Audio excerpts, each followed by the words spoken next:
Welcome to the Bobby Moore Stand. My name's Gary, and this is my Monday morning reflections. And as we know, it was a very, very disappointing game on Saturday. In fact, it was worse than that. It was just a bit rubbish, wasn't it? A feeble performance. We didn't look like winning. We didn't look like we were trying to win most of the time. In the first half, especially, it's like we were set up for a draw. Second half, yeah, we huffed and puffed, but whatever, right? It was a disappointment. Let's just summarize it at that. It was a disappointment. And so I want to focus on the understanding that David Sullivan has got a meeting with Tim Stein, a summit meeting on Wednesday to discuss the future of Lopetegui.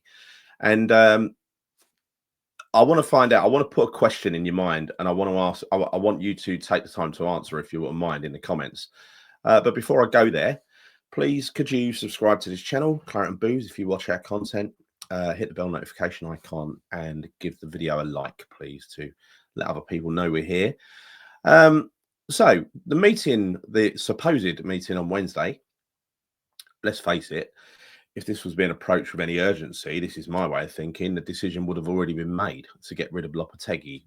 But, and I mean, I do expect the result of that meeting, let me be frank, to be the board gives the manager their full backing, because that's normal. It's coming, right?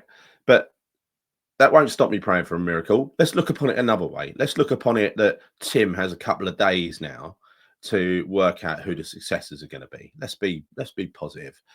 And so he has to draw up a list of viable candidates, and top of that list is Roberto De Zerbi, who has fallen out big time with Marseille. He feels like he's been disrespected, like they don't want him. He's offered to tear up his contract.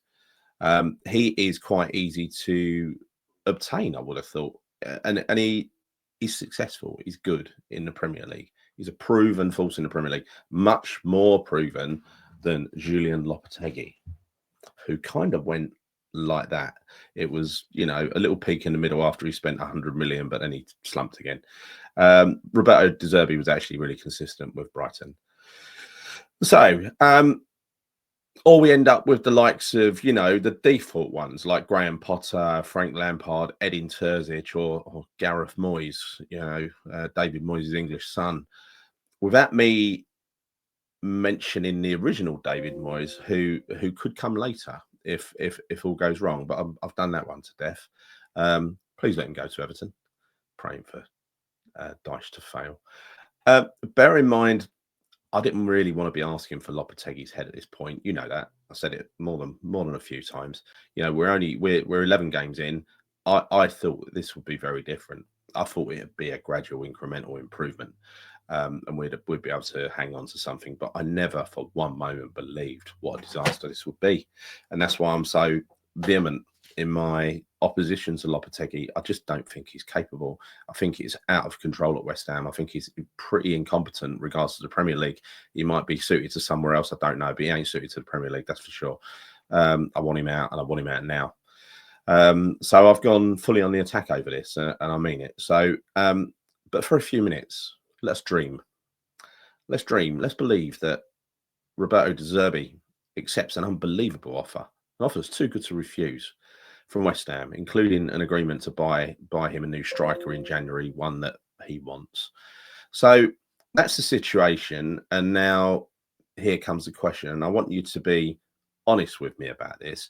And I'm asking this question because it came up on Chris and Brian's video, their show on Saturday night. Brian asked a very interesting question. He said, what do you expect from a new manager? When they come in, do you expect them to come in, tear everything up, bring in a new squad that fits their system, completely, transform the system and the way we play? What do you actually expect from them? Because if that's what you expect, are you going to get impatient with him after a few games and demand another manager? So that's the thing. We're in a bit of a situation here, because I firmly believe that when we change out Lopetegui, you can't have more than 2 managers in a season, right? We're going to have to stick with this one to the end. Whoever it is, even though obviously if it's someone like De Zerbi, who we all want, I assume we'll want, I assume we'll all get behind him and we'll all give him our back in, and he'll have a bit of forgiveness. Unlike if we get the likes of Graham Potter, which a fraction of the fan base will want. You know, Frank Lampard, hardly any of the fan base will want. Gareth Southgate, nobody would want, literally, maybe 10% of people. You know, so this is a question I want you to respond in the comments. There's two parts to this. First of all, your expectations of the new manager this season, and secondly, your expectations for next season. So first up, let's talk about this season. And bear in mind, you know, if we're going to lose to Arsenal and Newcastle, that's going to happen. That's already baked into any manager, surely, right? It must be.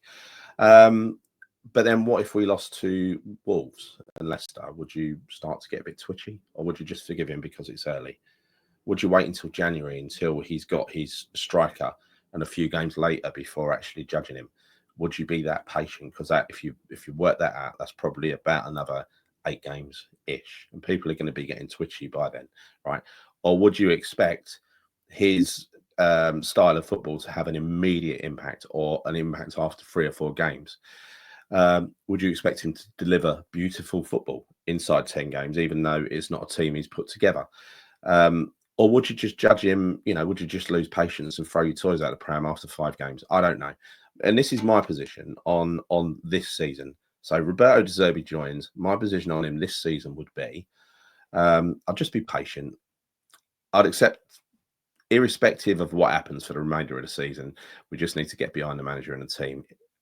Yes, there will be frustrating moments, but what I'm talking about here is jumping off and demanding the manager goes. Yeah, I wouldn't do that for the rest of the season. After all, you know, we'll pretty much know we'll know he's going to come good, right, De Zerbi? And he's thrived as well in the director of football system at Brighton, as did Potter, incidentally. So that would be my position, because I don't really see the point. It would feel a little bit childish to stamp your feet if after 5 or 6 games, 7 or 8 games, it ain't going my way when I've been given the manager that I've demanded, right? It's about not being disingenuous, I think. So that would be my thing. But tell me, what would you do? What would you expect from the remainder of this season, assuming it was De Zerbi and assuming he got the striker, a functional striker, a good striker? Yeah. I know some people, no matter who it is, will reserve the right to be pissed off by saying it's not who I wanted, no matter who it is. But, you know, that's going to be a small fraction of people. So the second part of this question is about next season. And for me, I think De Zerbi comes in a lot. I don't think we'd even go down. Well, no, I do think we'd go down under Lopetegui, actually. That's a silly thing to say. I actually do. I think we're really in danger of that. With De Zerbi, we wouldn't. I don't think it'd be a very impressive end to the season, but a whole summer from the start with the squad, add 2 or 3 players, 2 or 3 quality players in key positions. What would you then expect De Zerbi to deliver? And I think this is when the expectation should be loaded upon him, right? You'd expect a nice, good start to next season, right? Because he's had all of this season to warm up. Next season, you expect him to hit the ground running. I expect him to educate those players. So I wouldn't expect him to demand a whole new team, because he ain't going to get it. We've just spent a lot of money. We're not going to spend that much money again. That is for sure. So I'd expect a manager to be able to coach ideas into a team, ideas that they're going to understand, not ideas that they're not capable physically of delivering, which is what, to my mind, Lopetegui is doing. He's definitely putting the biggest square pegs in the smallest round holes. So I'd expect them to play in a system that the players can grasp, a bit of flair in the attacking third. I'd expect strength and pace in the middle. I'd expect us to be up and in the faces of the opposition, and I expect defensive stability. Yeah, that is my idea of a good team. I think it's everybody's idea of a good team. It's not rocket science, is it? But what would you deem a success in the first season? Would it just be good football? Would it be attacking intent? Would it be malleable tactics so that they can be adjusted to suit the opposition, adjusted in game, you know, so that if a game's going wrong, you tweak it and it actually makes a tangible difference. Or would you, just changing systems on the fly? Because many managers can do that. Many managers can do that. They can introduce a player, or they can just do it with the same players.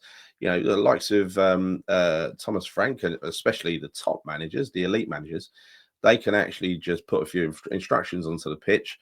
Reach as a captain, they reorganise and they approach the game in this completely different way. It's like they're already pre-programmed to do it that way, and so that's what I would expect, to be honest. I think De Zerbi is at that level, and that's why I want a manager like him. I think he's actually got the ability to thrive at that level, and I firmly believe if we did get him, not only would we finish in the top 10 this year, and I don't think I'm being, over optimistic in that. I think it would. Uh, if I was to predict it, I think it'd be a little bit of a rough start. Couple of games, get those games out of the way, and then I think we'd have a honeymoon period, and I think we'd end up finishing in the top 10 quite easily. I think we'd have a strong finish to the season, and I do think we'd hit the ground running and finish in Europe next season if we were to be brave and go out to get a quality manager like him. So again, in your responses, just to remind you, what would you expect from next season? So we get De Zerbi. It's a hypothetical situation, I know, at the moment, right? What would you expect from this season? What would you expect from next season? Is there anything that would make you ask for the manager's head again this season? And again, how about next season? Let me know. Just put what you want in the comments, but just focus on two areas: this season and next season. All right.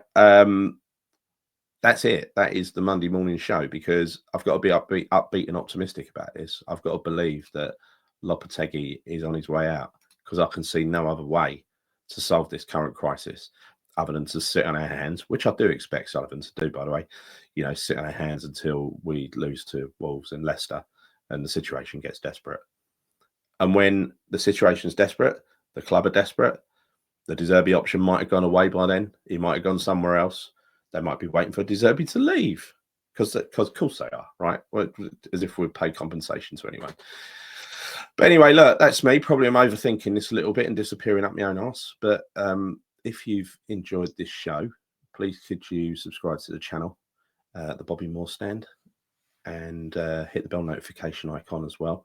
And also give this video a like. In the meantime, see you soon. Come on, you ones.